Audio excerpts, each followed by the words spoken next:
Hello everybody and welcome to the Alien vs Predator Galaxy podcast. This is regular host Aaron Percival, aka Corporal Hicks. And I am Adam Zeller, Aaron's co-host, aka RidgeTop.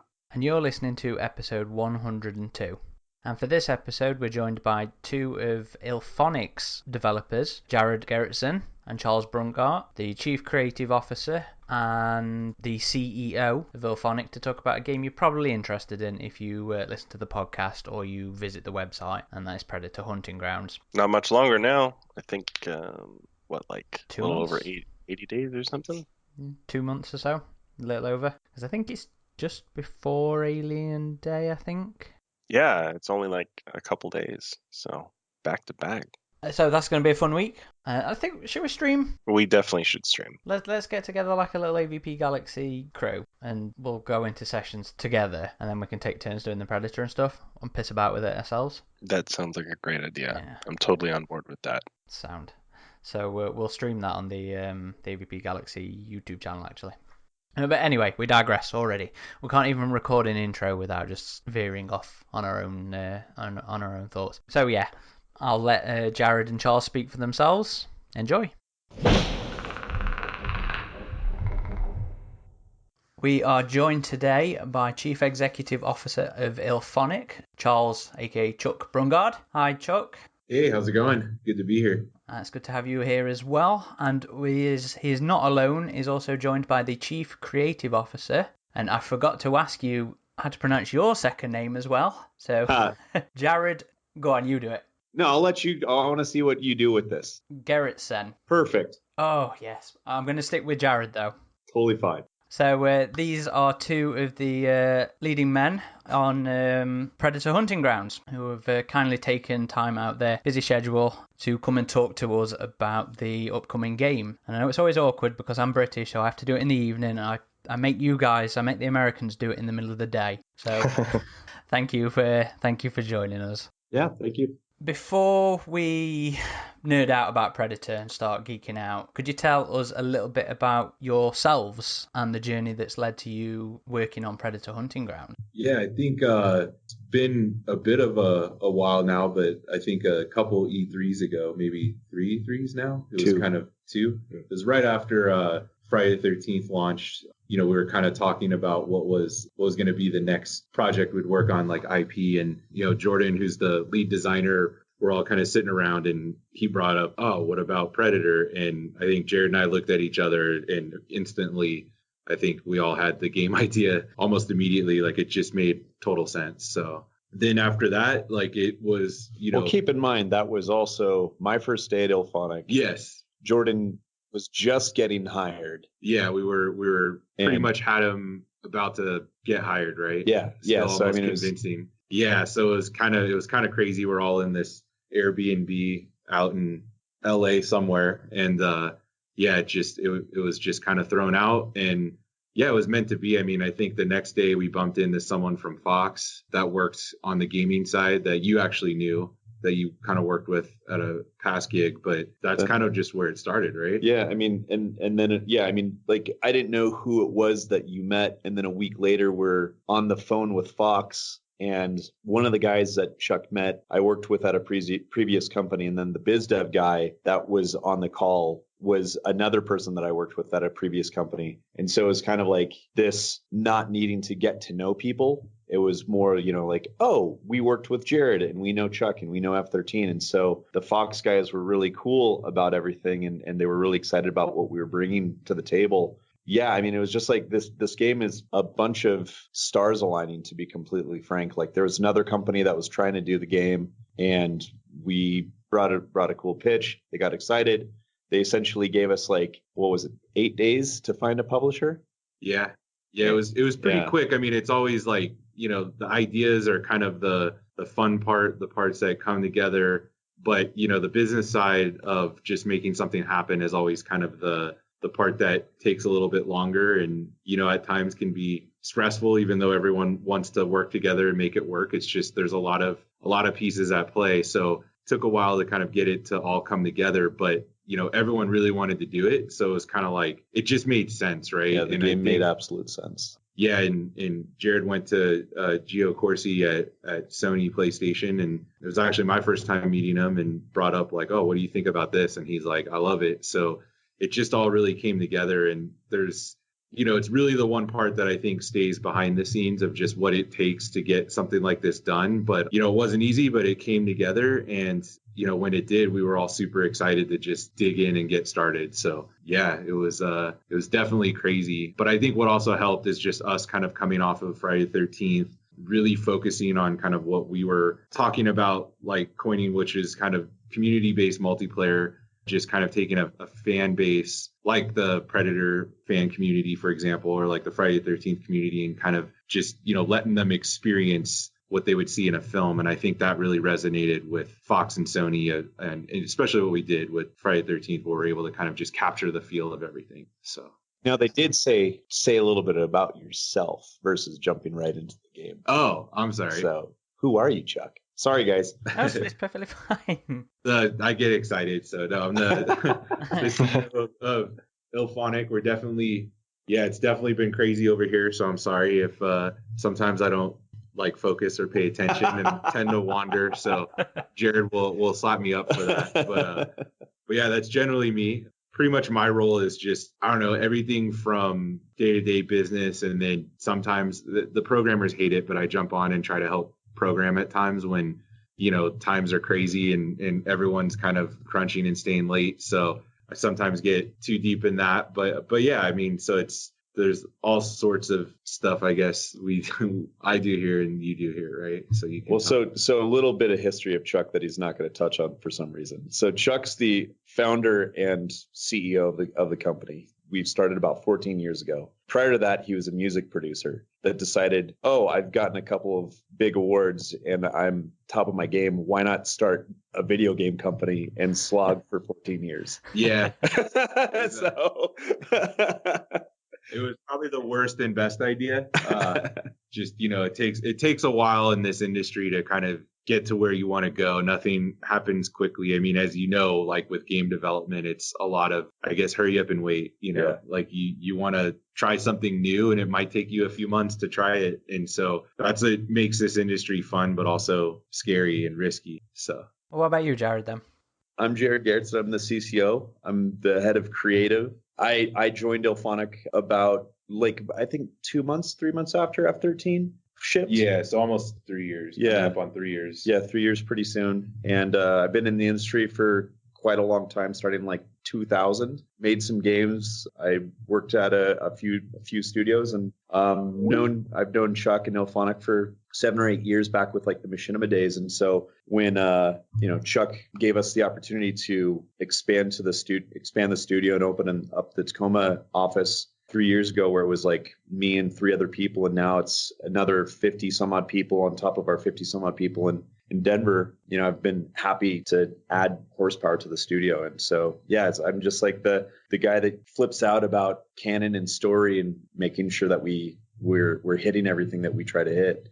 And also, just battling time and all of that fun stuff. It's I mean, that's the one thing about Jared, I think, to note is that he is like so true to this IP and trying to keeping the canon going in a good direction, right? And there's a lot of factors at play. It's been great working with Fox on that, but there's a lot of times where, I mean, I have to essentially, I'm responsible for the money, Jared's responsible for the creative. And so there's times where I'm like, do we really need to do this? And he really pushes for it. And, I think it's great because he always thinks about the fans first. And I think that's so important because he's like, well, what are the fans going to think? Like, what if we, screw them out of this scenario? And it's like, oh yeah, you're right. So it kind of helps, and it helps me bring it to like our president and say, look, like, this is worth it. It is worth the time and effort. And I think the team is really on board with that. But, I just want to kind of state like has such a passion for this IP and just making sure that he's doing right by it, doing it right. So it's pretty amazing. Thanks, Chuck. Yeah, you're welcome. It's really nice of you, man. Yeah.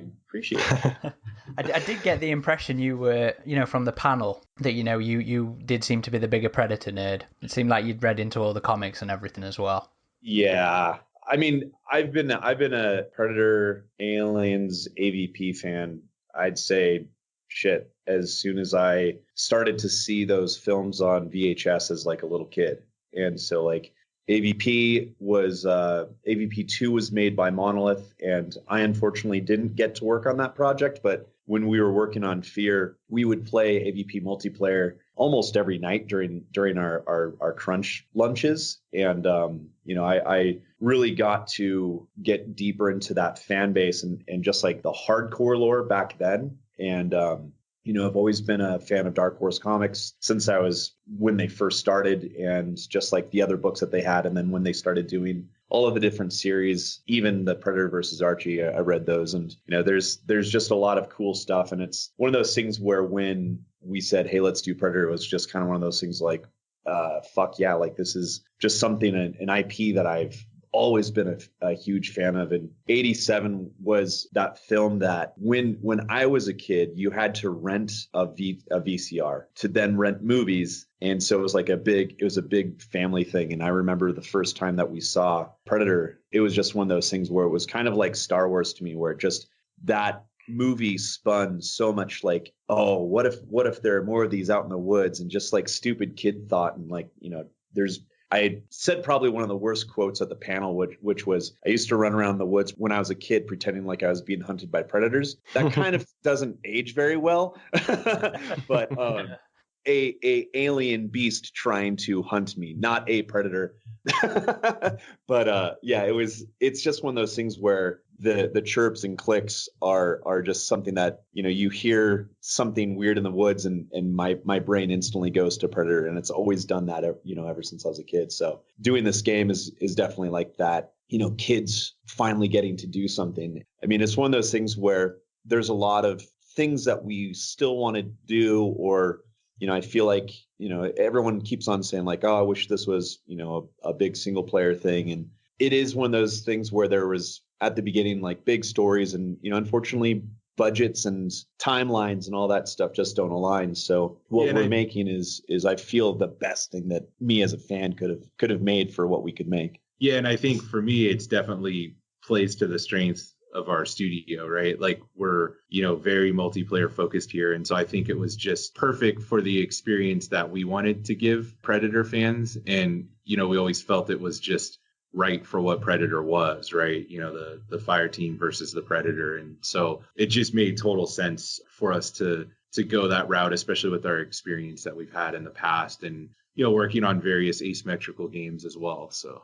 And I'm sure some of these questions we're going to retouch on. Yeah, it kind of goes into this next one a little bit, what you were saying. So we have kind of a tradition on the podcast whenever we have the pleasure of talking to someone who's involved in the franchises that we love so much, is to ask them about their first experiences with the series. Do you remember specifically the first time both of you ever came across our favorite extraterrestrial hunters?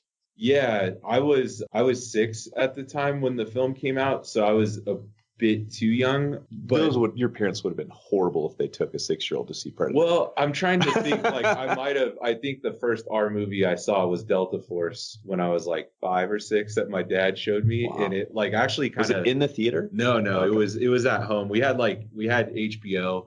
I remember it came on. My dad's like, oh, I love this movie, Chuck Norris. But anyways. That's who you're named after. Yeah, exactly. So as I got older, probably, I don't know, like 8 or 9, a couple years later, I kept going over to my friend's house. He had an older brother that was probably in like junior high or high school. And he had this Predator, or the Predator poster, the one with Arnold on the cover and, like that kind of target over him. And I just remember seeing it over and over again. And it was interesting. I'm like, what is this? Who is this?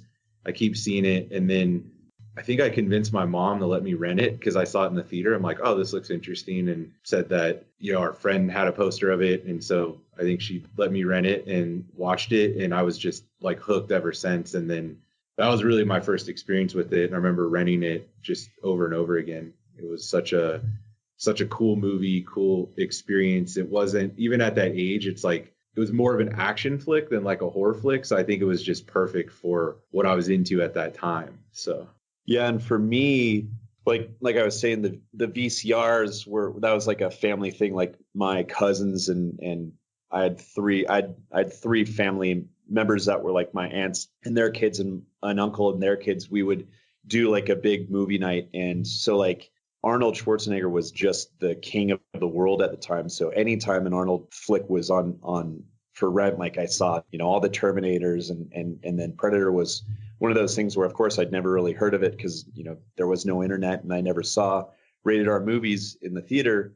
And so like seeing that, it was, you didn't know what it was about. You just knew Arnold Schwarzenegger was on the cover, and then it starts. And then as the alien, I remember just like the Predator being like, wait, what is this? What's going on here? And it was just one of those things where it just really struck so deep. And then in the 90s, Predator 2 came out, and I saw that in the theater, and it was one of those like got my older cousins to take me. And the funny part was I remember just being super hyped on it, and it was like the most perfect for that era. They had Gerardo in it, and like just like the quick soundtrack. But I remember the giant like pistol with the just the pistols with the laser sights, and it was just so 80s. But the funny part was in the theater, which a lot of people, I don't think, not that many people, I think really went and saw Predator 2 in the theaters. Like I think that a lot of people saw it later on, but I remember seeing it, and when they showed the alien skull, the entire audience flipped out. Yeah. Like it was such a huge thing. And that was just one of those things that just resonated. So as the AVP universe grew, it was like, oh my God, this is, just being in that audience for that first time with that, and then Predator growing and the whole franchise, it's one of those things that it's always been in the back of my head. Like, this is so cool. Yeah. And they always played 2 on HBO. So I remember like just always having that on. Anytime it was on, it's like I would just watch it. It was such a, I know it wasn't as popular as the first, but I don't know, I still really loved it. Like it was great. And I was gonna say Donald Glover, but Danny Glover, and he was popular at the time too, with kind of Lethal Weapon and all that. So I thought it was he was just a different, interesting character and hero in that film. But I thought it worked well. Like it was cool seeing the Predator in Los Angeles, Yeah. What about the next 2 then?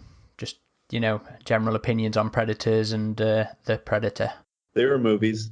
So actually, it's kind of crazy, but I would say I lost more touch with it. And so Jared actually introduced me to Predators. I thought it was interesting, thought it was an interesting take on it. It was, and then, the last one, we were fortunate enough to have this game kind of, I guess, started already, right? Yeah. And so, so we took the team to see it.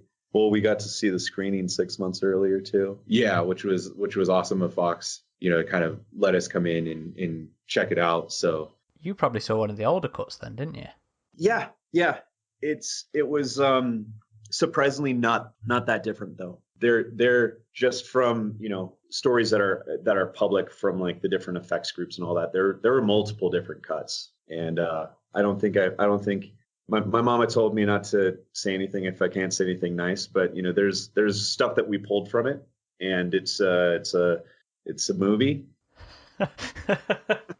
Predators is great, but the crazy part about Predators is because it all happened on that planet and everyone essentially dies, and it leaves it as a 2 people stranded on a desert island world. No information comes back so we really couldn't use Predators for much lore or direction. With Reese and all of those guys, we do, of course, grab from what we can and try to throw some canon into it. But with almost everyone dying in that movie or being stuck, we weren't really able to touch much into that, which is too bad. But I hope that there are more movies, and this game hopefully will allow a lot of people to see the direction that we took the world, and kind of trying to connect a lot of the bits and pieces. It's been really cool. It's been kind of a dream project, to be completely frank. Predators is kind of bait for a side sort of mission though in the future. Yeah, it's survivors versus the Predator on the hunting preserve. Yes, I agree with you. No commitment though. No comment. Despite being such a huge pop culture icon, Predator has never really experienced much time in the limelight when it comes to gaming, except when linked with the AVPs. This is going to be a little 2-part thing, I guess. So, the only recent standalone game was Concrete Jungle, a game that landed pretty lukewarm with the critics, but has since become something of a cult favourite in the fandom. So, one, did you look at Concrete Jungle or any of the AVPs when developing Hunting Grounds? And two, it doesn't quite fit, but it's kind of related to this. I believe there's some of your team, used to work for Monolith when they put out AVP 2. So, did any of that really play into it? Yeah, I think, we looked at essentially what was there. I think we all remembered the games, just being fans.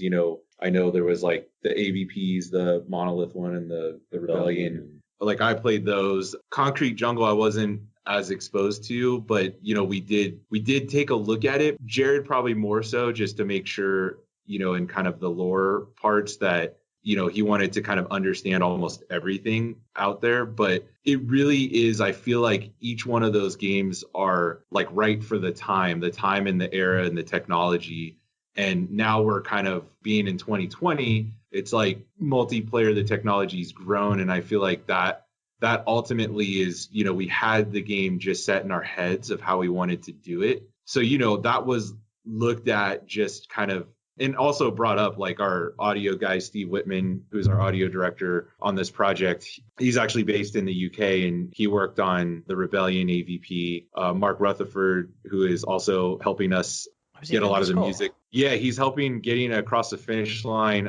Jared and I actually met him when we were out in London. Yeah. And so it was just always super cool. And to be honest, like, I took on a lot of the score, brought in some great people. I got really busy, so I couldn't finish it off. And I mean, it was big for us. I mean, we're going, sorry to tangent onto the score, but we're kind of going for this, Silvestri meets John Carpenter. And so with the full orchestras and everything, it got really crazy and involved. So that's kind of where Mark came on. But those guys a lot brought up, like, it's cool because you get a lot of stuff from Fox, right? When they're like, oh yeah, here's some sounds from like the film or whatever, or pieces from it. They were like, you could see the nostalgia, just them going back to it. And even just getting some of the past sounds, they were like, oh man, I remember doing this, or I remember taking this and like expanding it out to this. So there's a lot of that, right? And then I think Ben Coleman was on the AVP2 team, but he's on a different project. Something else you spoke about at PAX South was that Illfonic had completely remastered the iconic Predator theme, which is pretty sweet.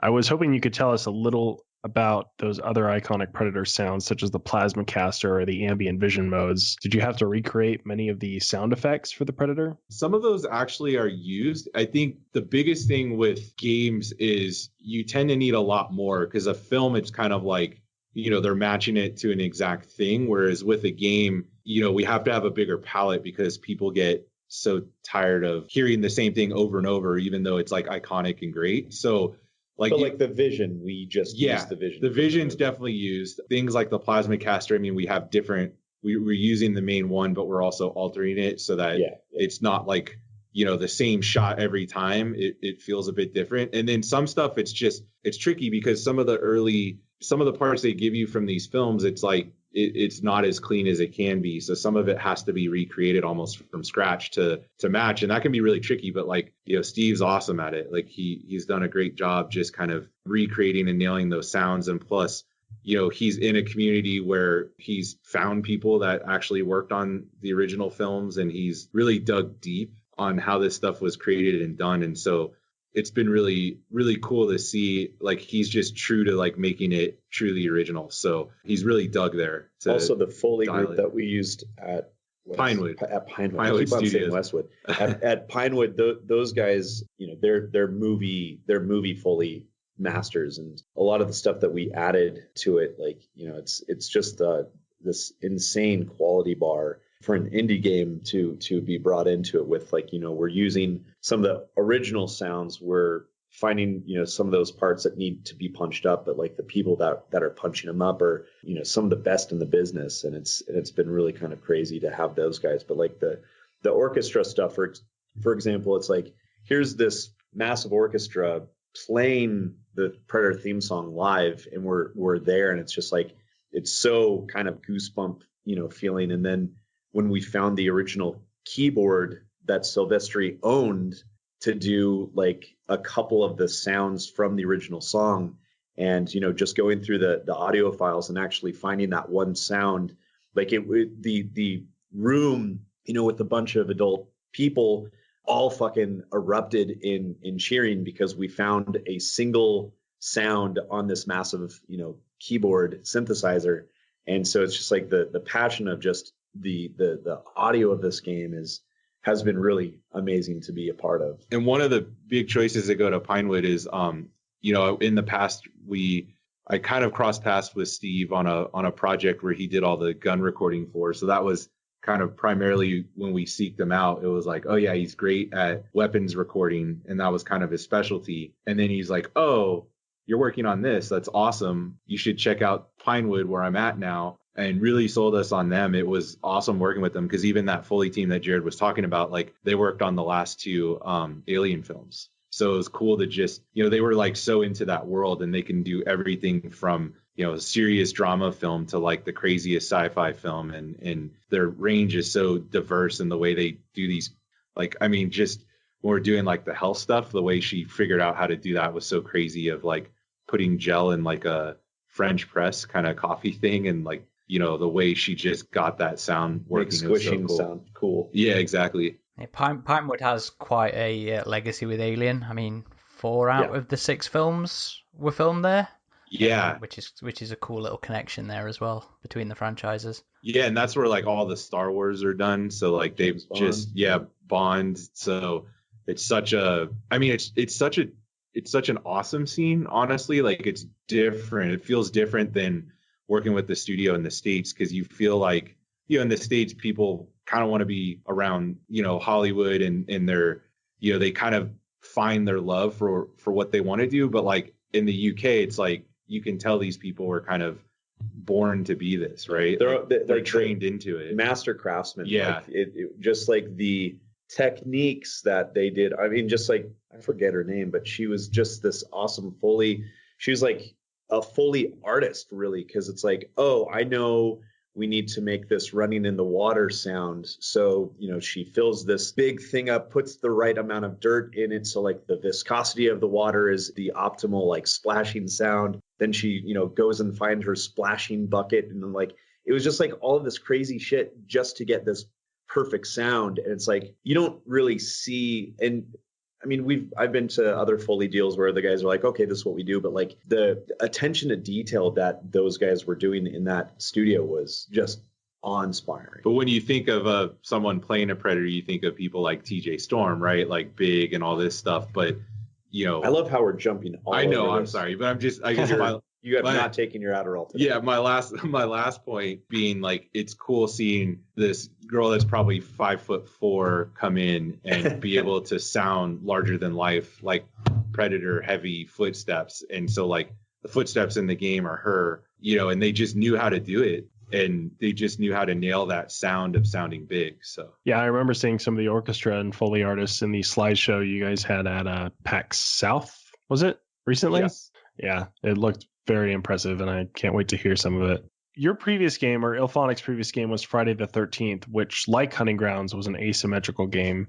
You've previously spoken about that pub session brainstorming ideas for another using the same template. What made you continue on that asymmetrical path with this next game? I mean, for me at least, it was just the love of how asymmetrical works. Like, it's always, there's two sides to it, right? It's like, what could I do if I'm this larger than life character taking on, a group? In F-13, it was the counselors, and Predator, it's the fire team. So it's a little bit different, but still similar kind of, thing. But also, I love the feeling of the team, the kind of the teamwork side and being with the team. But also, if I'm a group that is one person of several, can I survive this larger than life being? And to me, it was just very interesting in the way we lightly worked on Evolve, so we had some experience with asymmetrical, or we worked on Evolve a decent amount with certain areas and certain systems. And then as we did F-13, it was just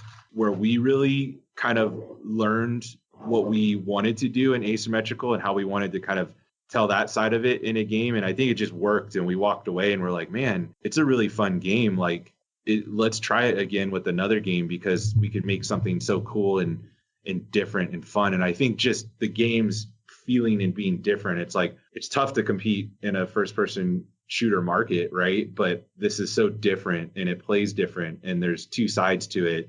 And we felt like, wow, this is something really fresh and unique. And that's a lot of what I think asymmetrical lands to. Like, it doesn't, asymmetrical doesn't necessarily mean same game, right? There's very different things you can do with it. Yeah, and with asymmetrical, I mean, the style of asymmetrical it has not been done to death the way that straight up multiplayer, even team versus even team.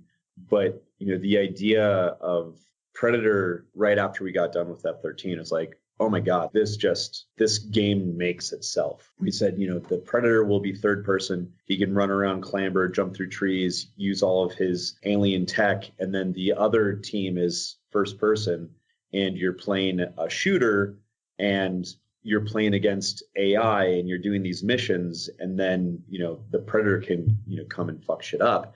The thing about F-13 was you're Jason and you have the counselors. And if the counselors find everything and bounce, there's that. Or if Jason is just a bad Jason, the counselors are just playing scavenger hunt and then they leave and there really isn't anything that happens in between that. At least if there's a bad Predator that's playing, the fire team still has some sort of, thing to do. They're still battling these AI. They're still trying to do these missions to get out of there. And, I think that was, the real reason for this is just the IP itself was just so perfect for asymmetrical. And one theme we always keep kind of pushing here is just, the hunt and the hunted and kind of that switching. So like when the hunter becomes the hunted. And so that to us was interesting because you have this elite fire team and yes, they're getting hunted by a predator, but at the same time they could flip it and, the predator is vulnerable. So the fire team can become,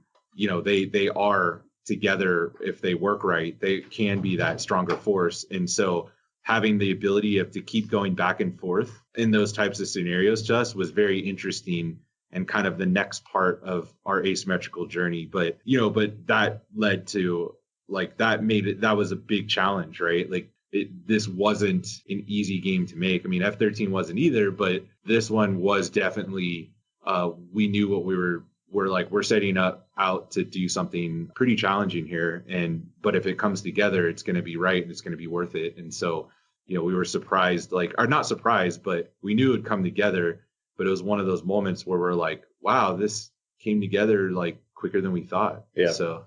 And there's incentives to play in both sort of fashions, right? If you are doing the objectives and missions, it still counts towards ranking up and stuff like that. Oh yeah, absolutely. As well as if you just decided to sack that off and go straight for the Predator, you still get rewards. And that's the crazy part about the game and the gameplay really is there's times where the team goes, okay, let's hide from the Predator. Let's continually mud up, go in really quiet, try to do these objectives as silent as we can. So the Predator needs to hunt us. And then when the Predator comes there, teamwork to kind of fight him back and then try to get those objectives to get out of there. But then sometimes we just completely flip it where it's like, okay, let's go to this one area. Let's post up and let's actually hunt him. And that type of game meta is so interesting where it's like if you're playing a standard 5v5 shooter, it's like whoever scores the most wins the game. It's black and white versus you can get half your team killed,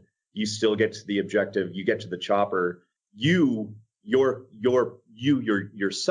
you win the match. The guys that got killed, they were killed, they still get points. The Predator got half the team, so he wins, but he doesn't fully win. So it's kind of like this very it's fun different type of thing. It's fun because it also breaks the kind of the game design rules, right? Like there's a lot of people that feel that asymmetricals are just kind of these accidents that happen, and it's like, well, in design theory you wouldn't do this or that. And I feel like with asymmetrical there is a lot of design theory that goes into it to make it right, to make it feel good and just play well.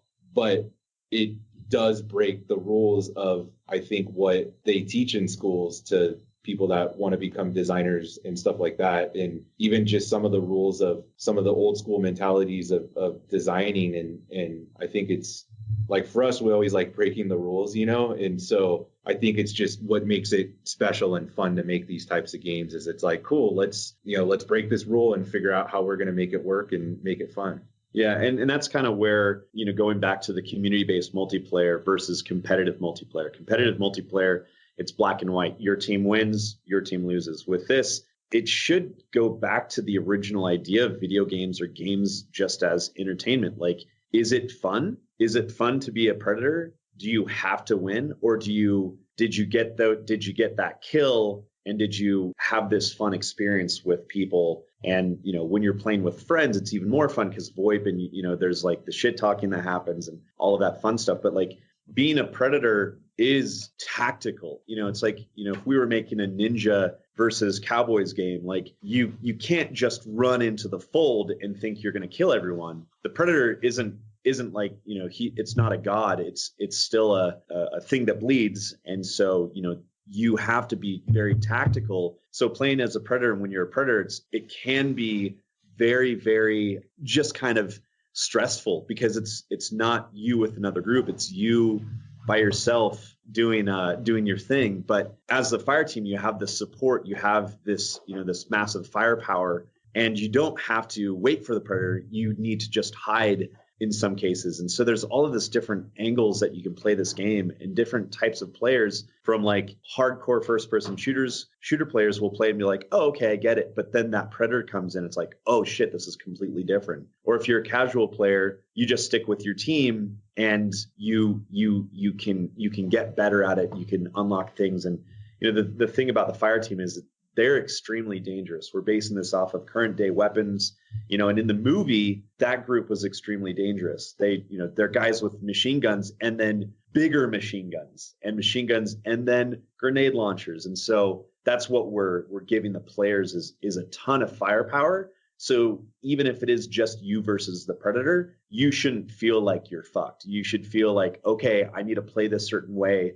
What do I do? Do I stand there like Billy and try to take him on face to face, or do I mud up and try to outthink him like Dutch did? Those are the different angles that you can go for with it. And that's the great part about the game is you can go these different directions, and you can kind of theory craft your own kind of tactics, which is it's super fun. And it's come together in a way where, like, we see people, like at PAX or even our partners, when they go on the jump on and play the game, some of them will say like, oh, I'm terrible at first person shooters. And they're actually like pretty good at this game. So it's, and even kind of vice versa, like on the Predator side, it's like, yeah, I'm not really, they're afraid to play the one character kind of by themselves. And they're like, oh, I'm not good at these kind of games. And then they end up being really good. And so it's been cool seeing like how accessible the game is to a wide array of people. Because when we first set out to do it, we're like, are we going too hardcore? And it's not. Like it's been a really good balance of kind of all players of different that like specific genres. Yeah, that was kind of something that I saw when I was playing at I can't even remember which event it was I went to now. EGX, right? Yes, EGX London. Because I just spent hours in there with the Sega reps just watching people play. And, everybody was sort of approaching it differently. But, above all that, you say you thought you were doing it hardcore, but hardcore, I would say, in terms of the Predator theme and feel, regardless of playstyle, because, that is the entire setup of Predator, the way everybody plays it and the way it's set up with the fire team and the distractions and all that sort of stuff. It was really interesting to watch everybody play it so different, but it continually still feel like you were watching something that perhaps was there in the lore somewhere. So that was cool. But speaking of lore then, the most recent trailer dropped some serious bombshells on us with the reveal of the Predator Huntress and the bow. The female Predator isn't terribly new to fans. We've seen the occasional female in the expanded universe, but the bow is completely new to Predator lore. So can you tell us a little bit about the sort of creative decisions and mentality behind the inclusion of that particular weapon? There had to have been a bow somewhere. Nope. Not that I remember. I think...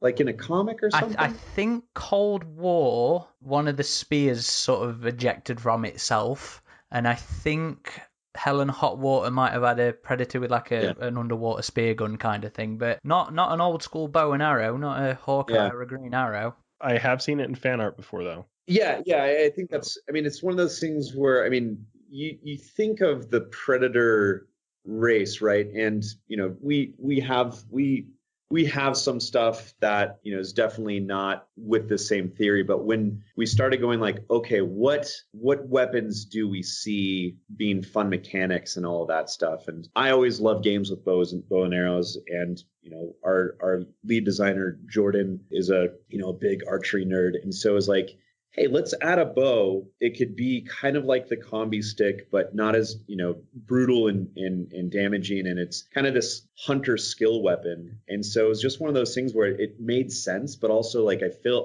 like, the honorable predators would use more old archaic type of weapons to kind of prove themselves as being badasses. So it just really lent that bow idea. And so, when we started working on it, that, it's like, well, let's make it a straight up recursive bow. That'll be, really cool. And I just like the idea of you being able to pin dudes with it. And I've always been like an old school, nail gun type of guy where, you're pinning NPCs to walls, and it's just kind of one of those fun kind of goof around weapons. But it's become this weapon in game right now where it's pretty damaging. Like there's a couple of guys that know that drop really, really well, and they can really porcupine you up pretty bad. And so it's been a really cool weapon. And, there's a lot of other great weapons that the Predator has. Like, the smart disc was my number one thing where it's like, need to add smart disc. And, that thing is freaking brutal. And it was just making it so,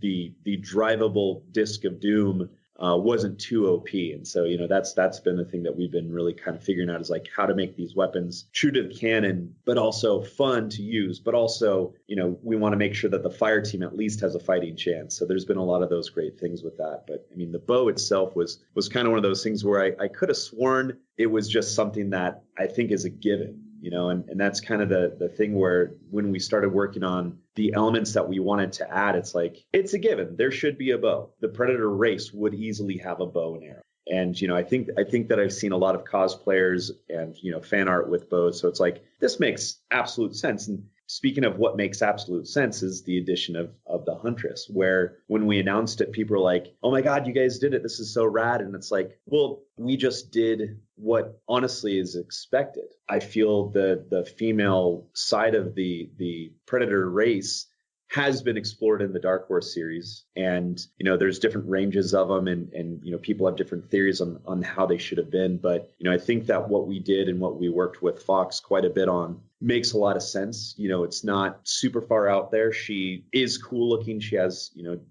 looks like a female, but we didn't go, gangbusters and make her totally different the way that I think that some people would imagine it to be. But, we wanted to make it so it made sense for your fan of the series, but also your casual person that's like didn't know that this is the first time that a female has been brought into the canon of everything. How difficult was she to conceptualize? Did you go through many different sort of ideas for her? Months. Yeah, it was not an easy road by any means, but it was mostly, the thing is like we're working with Fox or Century now that fully knows that what we're doing now goes into anything moving forward. So, there's a lot of things that we were trying to make, we tried to go a little bit out there with some of the parts and, both sides, found a middle ground and I'm really proud of how it came out. And so it's something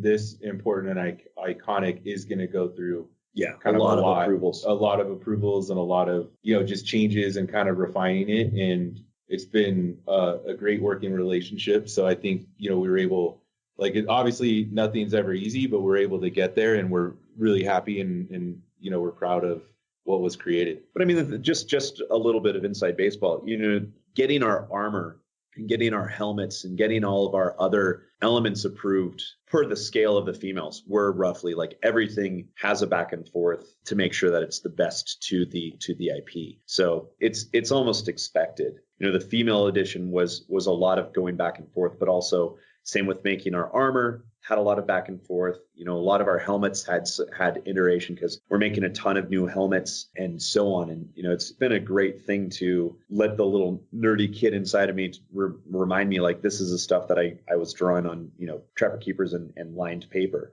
back in the day. So it's just like all of the work and all of the back and forth that we have, it's all worth it, because it's like this is being added to the universe and added to the canon, which is really freaking awesome. Would you say the Huntress evolved a great deal from those initial sort of design concepts to what we've got now? With it major changes over, those sort of back and forths with 20th century? I mean, really, it's just shaping. It's, making it so, we were trying to do different stuff with the dreads, and we have with her, she's got like bigger dreads, longer, but it's like the body type, but it was also the armor and the coverage. You can't really, and it's a weird one, because like if you look at the male Predator, he's pretty much Tarzan, and he's just wearing a codpiece and a shoulder blaster. And so, it's getting that balance of coverage and body type and body shape and muscle mass and the amount of fat on them and all of that stuff. So it's just, that's really what it comes down to, is just like, it's almost like making a air quotes perfect creature. If we were to make but also believable that they could fight, right? Yeah, believable that they could fight, believable that they're killers and that they're otherworldly and all that fun stuff. And just proportion wise, it's that's a lot of the different angles and stuff that we would go back and forth on. Was she always envisioned as more human then, in terms of anatomy with the breasts and everything? Well, I mean, that's the thing. Like the male Predator has pectoral muscles and is covering a thing under his codpiece. That's the thing. Like, I feel like it's just one of those things where when Stan Winston and those guys made the Predator, they made a human, very large, ultra human to stand next to Arnold. And then they covered it with armor pieces and private protection, and then gave it this insane head and hair and the skin and all of those things. But if you were to skin a Predator, cut its head off, it's pretty human looking, right? So we looked at that and kind of said, okay, well, with the females, we kind of go down that same direction. Here's the anatomy of the canon Predator males. So it would be roughly the same as Predator hybrid, human hybrid. And luckily enough, after that, they announced all that hybrid stuff. So it just totally worked for us. But, the thing is the male Predator has clearly bits and pieces that are being covered by a codpiece. So it's not like a frog with all of its organs up in the inside. And I feel like that's why we as fans and as humans kind of connect more with a Predator than, say, like a xenomorph. A xenomorph is clearly this bug, this other thing. It might have arms and legs like us, but it doesn't really resonate as like, oh, I want to be a xenomorph for Halloween. You don't relate. A lot of people relate with the Predator because it has a touch of human to it. That allows us to kind of go like, oh, this is what I could make for my cosplay costume. And these are superhumans. They're like either pre-evolution or a slight evolution of whatever the chain of 2 legs and 2 arms and a head has been throughout the universe. Don't even get me started on ancient alien shit, or else I'll go super crazy and I'll connect it all to everything and I'll just add a bunch of insane canon. That's already got a Predator background anyway with AVP. Exactly. Yeah. Yes, exactly. I will say I do think it's really cool how you guys made the bow, even though it is like a human weapon, like a bow. It's very sci-fi and Predator tech looking. You can have these traditional weapons that we hadn't really seen before, like the whip for Wolf in AVPR. Like they really made that a Predator weapon, even though it was more or less just a whip. So that really works for me. And also, this is the first time we've seen a Predator female outside of the novels and comics. So props for that. Props for being the first. Oh, thank you. It's been exciting. Yeah, I mean, really, the great part is there's so much to pull from, and it's not like we're, one of the things that I said with the bow, for example, is like, it should be like a lot of his other weapons, like the combi stick unfolds, the smart disc pops open. There's a lot of these like multi-function things. even his self-destruct, it's like there's still that panel that pops open. So there's the idea of things kind of unfolding and essentially expanding because, they need to pack them in their spaceships. And so I would imagine that pretty much everything that they would have a multi-function of growth to become useful. And so that's what we went for with a lot of the things. That's where the Arrow was getting his inspiration from with his bow. The arrows? The Arrow, as in Green Arrow, the CW show, because his bow does the expand outward thing. Yeah, I think that's like the cool thing for. I mean, I forgot what the show was, but the guy would like flick it out and it would unfold, and I just think it was cool. Really, a lot of things are decided by like this matches in the canon and it's cool and it's a fun mechanic. I mean, that's the thing is like expanding on the things that we have for the Predator. It's like, is it canon? Does it make sense for their species? Is it fun to use? And can it be done in a game? There's a lot of decisions for like, okay, this thing would be fun to use against a fire team, or this thing would be balanced to use because like the bow, you don't auto fire. It's not a machine gun, but it's a farther projectile and it does more damage. Plasma caster, we have, the balance of the firing rate, the charge rate, how many shots you can fire before your power supply needs to recharge. Same with the helmet, same with like everything, where really the original writers of the movie did, they pretty much wrote the game. They're the uncredited game designers, really. And unlike most Predator games, Hunting Grounds appears to have both ranged and close combat mechanics for both the combi stick and the smart disc. Could you tell us a little about the creative decision behind that, and how do the retrieval mechanics work once you've used the range options? So the easy part for the range options is once you throw it, like the smart disc returns if you use it correctly. But if you hit something, it'll just stick to that. You get a little icon and you just go get it. You'll just like when you get in the radius, it picks it back up. That's the smart disc, the combi stick, and even the arrows for the bow. And then as far as the melee goes with a lot of those things, it's like the combi stick is clearly a close range weapon, but it's also thrown. So we did that. And then with a lot of the weapons, it's like if you have a weapon out and you can't melee with it, that kind of feels weird. So we made sure that like the smart disc has melee with it and all the other elements. It makes sense. It's like, we have to be really true to what's fun with the game as well. And to just touch on something else regarding the Huntress, is she going to be her own class outside of the Scout, Hunter, and Berserker? Is she like an Archer class, or? No, there will be 3 female classes, just like there will be 3 male classes. Gotcha. They all parody each other, yeah. So does that mean that males can use the bow as well? Yep. Oh, yeah. Cool. Yeah, so the idea of male and female should not affect anything. It's more essentially like a body type, for example. Yeah. Just cosmetics then, really. Exactly. I mean, that's the thing. I feel like in this day and age, every game should have male and female choices. Female gamers are absolutely just as important as male gamers. It's a little bit more work for us, but it just makes sense. It just totally makes sense. So, when we started working on it, so we were like, yeah, we're going to have male and female on the fire team. It absolutely makes sense for us to have male and female predators as well.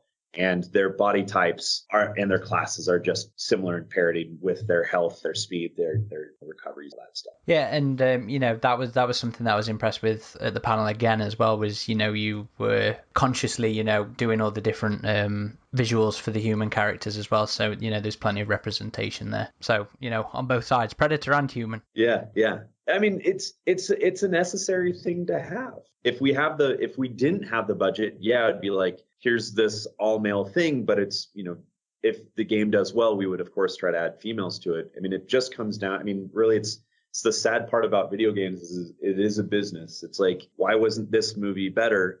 Well, it's because their budget was X and it is a business that they had to get it out by Y. And, that's the thing is like, with Hunting Grounds, I'm proud that we were able to do as much as we were able to do to the canon for the fans and make a fun game, which is as important as the canon, I feel. Yeah, for sure. Now, you announced at PAX South that you snagged TJ Storm for mocap. For those who might not be aware, TJ had previously performed mocap for the upgrade Predator in The Predator. So I thought it was really cool that you had somebody with that existing connection to the series. Was that a conscious effort on Illfonic's part to get somebody with that background who knew the Predator already? So when we started doing getting ready for the mocap stuff, we had a list of mocap actors, and TJ, God, he did what? I mean, he was Vader in the last couple of Star Wars games for VR. Godzilla. He was Godzilla. He was, it was just like, here's this great resume for this guy. And then it's like, oh, he was in the Predator. It's like, this seems pretty perfect. So when we had him out, it was just one of those things where we didn't know him personally yet. And to be completely frank, any game that we work on, I'm going to be calling TJ first. He's awesome. I mean, so awesome. It's one of those things where I don't think people necessarily know, like, there's certain like actors from films. They're great actors. Some of them can cross over and do mocap. A lot of them can do specific parts of mocap, but there's things that are very specific to video games and mocap that are really important. And to like seeing TJ and his resume, it just kind of checked all the boxes. It's like, oh, this is awesome. We wanted to try to get people that were involved in the film more involved in the game, and it just worked out to where his name came across and we're like, oh shit, he was in the last film. And on top of that, he knows mocap, and those are things that I think, in mocap for games, I think that's things that people tend to take for granted. It's like, well, anyone could get on a suit and run around and you get a run cycle. And it's like, well, there's a lot to that, right? For an animator to have the best thing, there's tricks that they do, like they have to match the run speed in the game as close as they can, because the more you speed it up or slow it down, the more it looks unnatural. And so, he knew all those tricks of like, oh yeah, you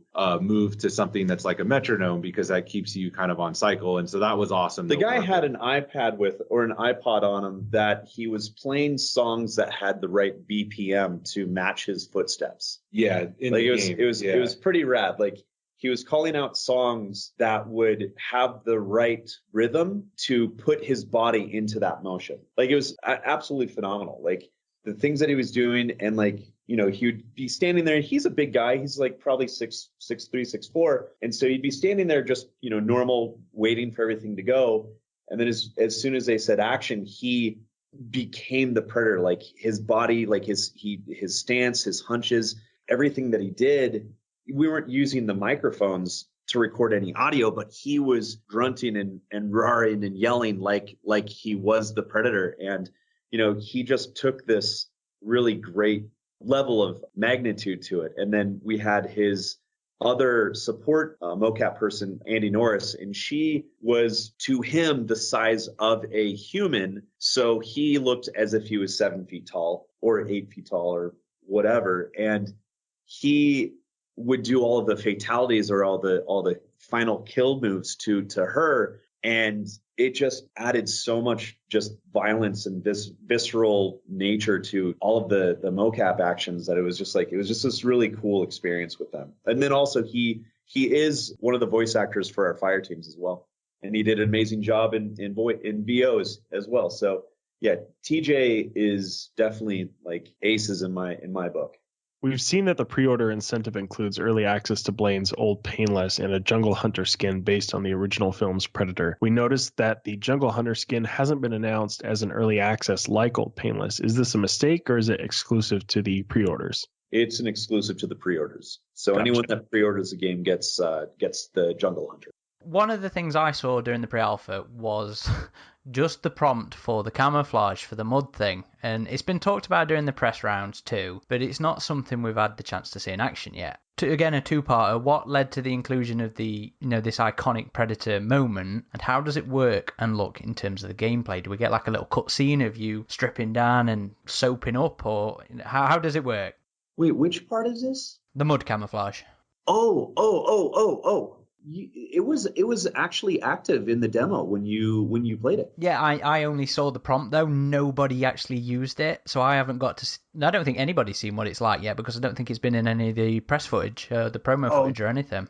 That's actually pretty fucking funny. Yeah, I mean, that's been in since we started demoing it. So when you get the prompt in first person, you start throwing mud on yourself, and your weapons, everything has like a layer of mud over you. We didn't feel like stripping you down shirtless was the best idea. So you're covered in mud, and then the shader and the mud eventually dissipate. And so you need to, apply it again. So essentially what it is it's just like a movie, moment that became a mechanic that we really, it's really funny how much shit in this game was like, hey, there's a scene in the movie. Let's see if we can add it with a mechanic. And so it was like, you have this predator that has heat vision, and then you have these people that are essentially, able to be seen anywhere.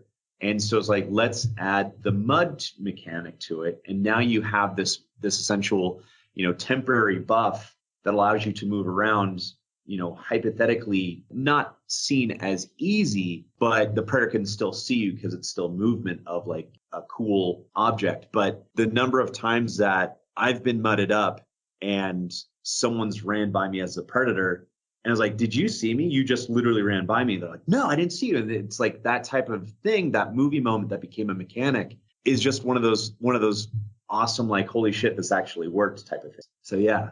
Are there other sort of movie moments that have been hidden away that we don't know about yet? Things like maybe the traps, the Scout Boy traps that Dutch sets up. So when we started working on the design, we thought like, oh, do we set up punji traps and all this craziness? And really to do that, it slowed the game down so much. So the fire team has, they've got different things that they would have, but the movie sense of like, okay, let's make it so we get 5 minutes to take our shirts off and lift a bunch of trees into the woods with vines. That really isn't a movie moment that made sense for the game. Yeah, and you also have to kind of keep in mind that even if there is that last stand of, two final people, the Predator and one fire team, kind of in that final fight, there's still people that are, in the match watching, right? Like whether they're in spectator, whether they potentially get reinforced, which spawns them back in. So it's also kind of keeping to the audience of like, you don't necessarily want to slow everything down. Yeah. So something we considered and we talked a lot about actually, and we just didn't really find a great, like it was just too drastic. It didn't flow. It didn't flow well. Like to do those moments, it would have had to slow the game down. You would have had to do all these other things. And so the cycle of the game, we wanted to keep these matches, 10, 15 minute matches. And if we wanted to have that, it would have slowed those moments down. And, and also none of that shit worked for them. So it was really, kind of a bad idea for them to do that. They should have just kept on running. That's fair.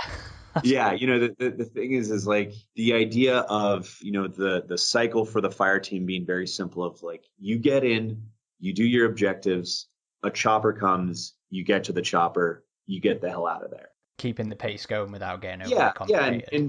And that's the big thing is like it needs to be a game, but it needs to be true to canon. And I feel like we're very true to the fire team mission objective thing. And, the idea of, okay, this goes completely foobar. Do we try to get this mission done, or do we just say, fuck it, let's kill this predator and hope that we succeed at that? There's a lot of that. And it gives that kind of like, choose your own adventure type of formula. And that's where I feel like the game really kind of lends to something completely new that no one's seen in asymmetrical games. Like people keep on saying, oh, I've seen asymmetrical games. I've seen asymmetrical games. But the thing is like those are all asymmetrical true multiplayer, where this is like, if you get a bad predator, you're playing a co-op game with your buddies and it's still entertaining. It's not like, oh, fuck, that one guy didn't show up, just made this less interesting and I got an easy win. We still want to have the people having fun and being entertained while they're playing.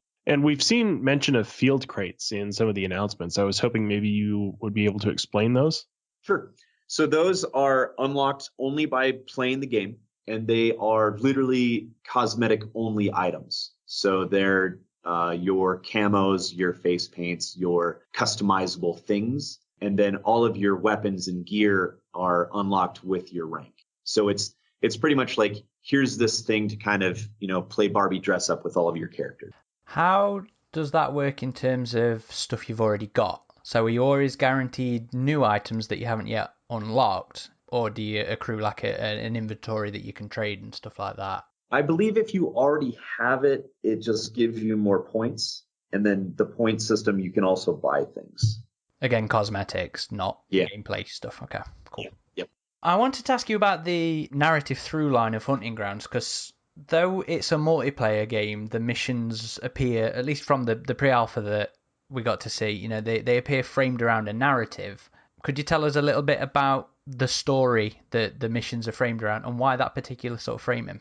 So we can really be vague about it because a lot of that stuff is still being part of our release schedule. But, this is after the Predator movie. Stargazer has fallen out of grace, and now they're the bad guys that you're fighting. So, if you had a keen eye and when you were playing, you would see that those bases are Stargazer's bases. And if you succeeded and killed the Predator, the OWLF has actually returned into the universe. That's kind of a very high level teaser that we're able to touch on. But what we did was, we're really trying to make the expanse of the universe. Here's a bad guy group. This is what their motivation is. This is, who they are. And then, the return of OWLF was actually very exciting. So the player human characters would be the OWLF forces. The player human characters are very similar to the Special Forces group from the first movie. Your mercenaries that are being brought into these Black Ops objectives and missions throughout, this region. Is Stargazer the persistent human antagonist then? Is that who you're always fighting against in the other missions? Yeah, so it's them and a guerrilla group. Okay. That's part of that. So some alternation and variety there. Yeah. And there's, they have different classes. You've got your heavies, which you see in the demo, snipers, and then your grunts, and then there'll be other classes that you come across that have different difficulties and weapon type. Still on the idea of narrative then, Hunting Ground gets a prequel novel. Jim Moore's coming back to do, I forget what it was called. Stalking Shadows, I think. Stalking Shadows, yes, that's it. Have you guys had much collaboration with him? I'm not sure what I could say about it. I've got a printout of it that I'm reading tonight on my flight home back to Seattle. Okay, so we'll hit you up later for spoilers. Yeah. Okay, all right. So was that a much collaboration or not at this point? Sorry.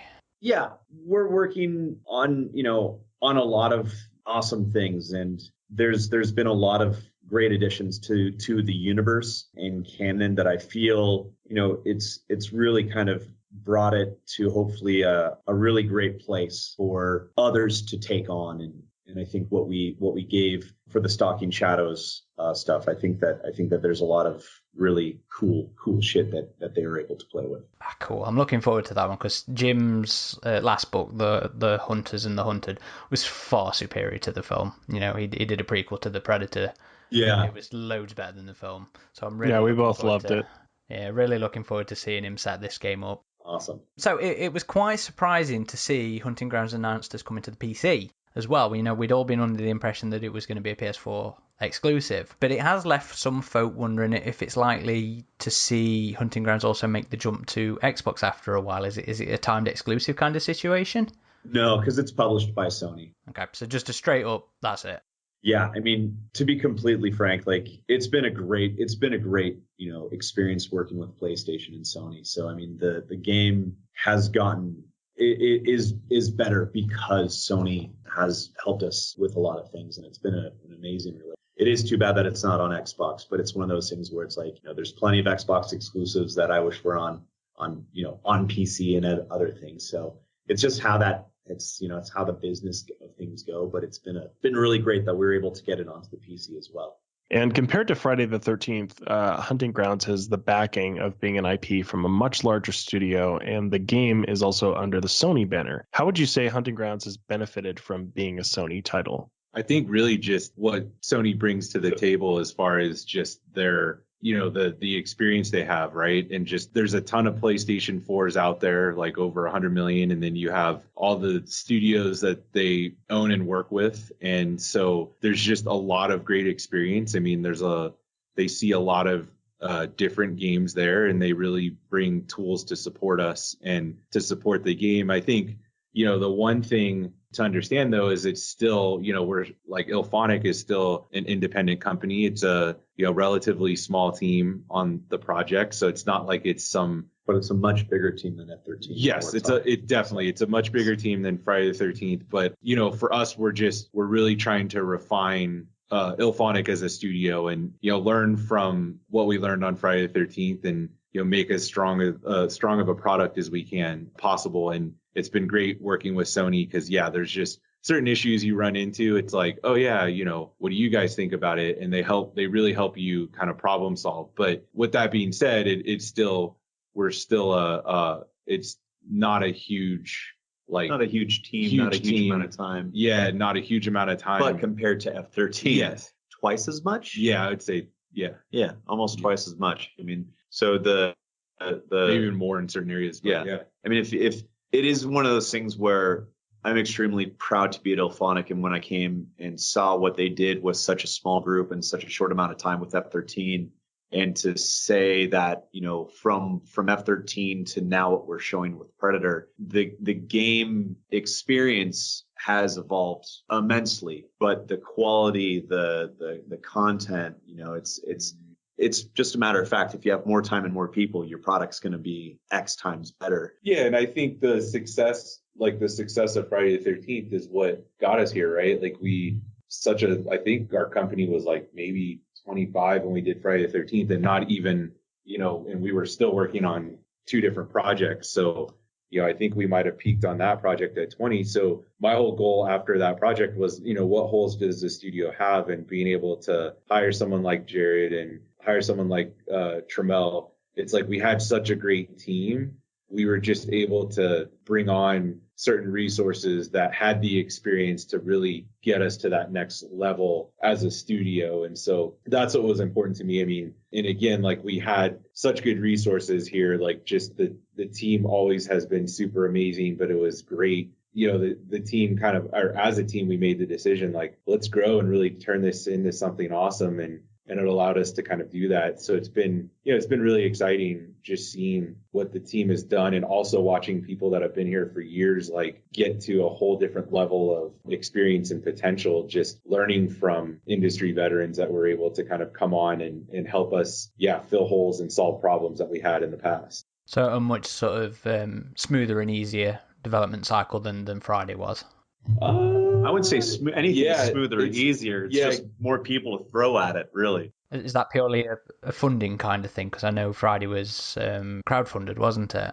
Yeah, there was crowdfunding and a little bit of external funding, but not much. I mean, and this is bigger in that sense, but not like crazy bigger, right? There's still, you still, as studios grow, you're still kind of on a bit of a stair-step climb, so I don't know if we're ever going to be that $40-50 million game kind of company, but maybe one day. But this is part of that road we travel. And so I would say for what this game is, it's given us the opportunity to really grow and expand, and we feel like this is just the right game for it, and kind of the next step as a studio. We really believe in keeping things like realistic. We don't want to create things that are kind of out of our scope, or just, you see studios that end up getting so much cash to make a game, and it may not go to the right places. And that's what we really wanted to avoid. So we want to keep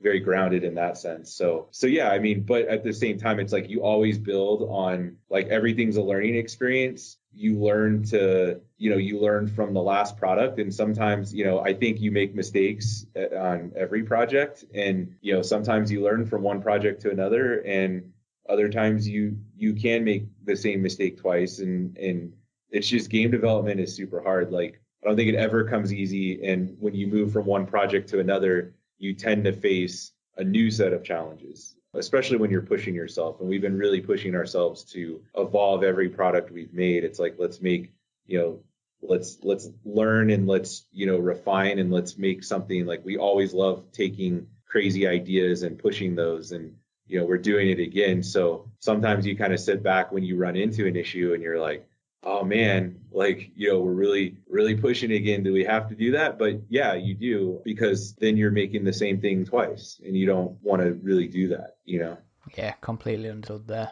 Now this is another clarification kind of question, because this is something that people have been asking, and it was whether or not Hunting Grounds will be having a physical release, because we only seem to have seen mention of things like digital deluxes and buying off PlayStation stores at this point. So am I going to have that box on my shelf? Yeah, I'm pretty sure you can pre-order it right now on different websites and stuff like Amazon and all that. But yeah, there's definitely a physical release. Okay, that's me relieved then. Yeah, I want that disc too. Yeah, on the GameStop website, it's showing it's in a box. So I guess it just comes down to your preference then. Yeah, and on their side, I mean, because I'm just basing this off that, because this is like business stuff that we really don't pay attention to because we're playing the game. But like, yeah, if you pre-order it, you'll get early access to Old Painless, and you'll get good old Jungle Hunter. So you're not the ones to ask about any physical special edition release or anything like that then? There's unfortunately no plans for that. Okay. That was something that just we could not do. Yeah. Okay.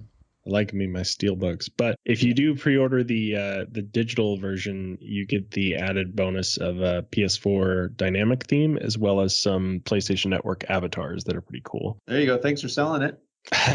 Yeah, no, I've been using one myself, and I gotta say, like, the concept art that you guys showed during your panel recently was just so nice. And it was cool to see some of those other environments as well, like the platforms on stilts and the watery area and stuff like that, places we hadn't really seen yet. Yeah, I mean, Trammell and the art team have done an amazing job. We've got internally some awesome artists, but then we have some external people that we've been using that have been just great to work with, and they've brought such really cool things to a lot of the world, and it's just exciting to see it all connecting and coming together. And yeah, it's really awe-inspiring to see this thing growing to be what it is. But that is actually everything from us. But before we do sign off, is there anything that you guys would like to share that we just haven't given you the opportunity to with any of our questions? Man, I feel like Chuck's rambled everything that we would have said. Yeah, I think we're probably pretty good for sure. So. Yeah, I mean, really the big thing is, as soon as more of the information is able to be spoken about, we'll absolutely circle back with you guys. I mean, I feel like you guys, your fan base, I feel like just this fan base of Predator, Aliens, AVP, it's one of those things where I think that those IPs are so amazing, and I want to say they're timeless, but I feel like there's a lot of people that just the fan base have made these things grow bigger than they are. It's not always the amazing movies, it's the fans and it's the community. And so, I personally want to thank you guys for having us, and thank your community and all the people that are a part of it, because the Predator lore and everything is being driven by a lot of you guys. I feel just as much as Fox and everything like that, because I mean the cosplay scene for Predator is astounding. I mean, just the things that they're doing, it's like, shit, I don't want to straight up steal this, but I could definitely be inspired by it. And, hopefully as the game comes out, we can use other people and other groups and other, fan things, and even the books and comics and all that stuff, because it is definitely the inspiration of all of that. When we started working on this game, we were very siloed into our own space, and, we've made contacts with a lot of great Predator groups and even product groups. And so, there's a lot of amazing things, like NECA's pumping out new Predator toys all the time that are so cool. And, I'm a fan of all of the Dark Horse comics. And so it's been really neat being able to talk to some of the guys that I've been fans of for all these years, because I've just been a Predator fan. So, the thing is like they're there because this community is so strong. So it's really just kind of a, thank you to the entire community for making these things grow still. Well, thank you very much. We appreciate that. Thanks so much for joining us. The stuff as well. I was so surprised when a Predator game was announced because, like I said earlier, it tends to get not as much joy as the Alien side does. So that's been a real highlight about having this come into us soon. And yeah, I'm totally up for talking to you guys later as well once once the game's out and everything.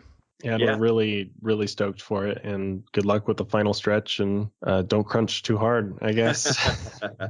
Thanks. No, we appreciate it. And we look forward to talking to you guys in the future. Hey everyone, again, thanks for joining us for our interview with Jared and Chuck from Illfonic. Hope you enjoyed their insights about their upcoming game, Predator Hunting Grounds, which we're all very much looking forward to. If you like this podcast, please feel free to check out our others that are listed on our website, Spotify, or iTunes. Please feel free to take a look at our other socials as well if you're not on those already, and that's Facebook, Twitter, and Instagram. You should be able to find those with AVP Galaxy or Alien vs. Predator Galaxy. Again, this has been RidgeTop. And Corporal Hicks. Get into the chopper.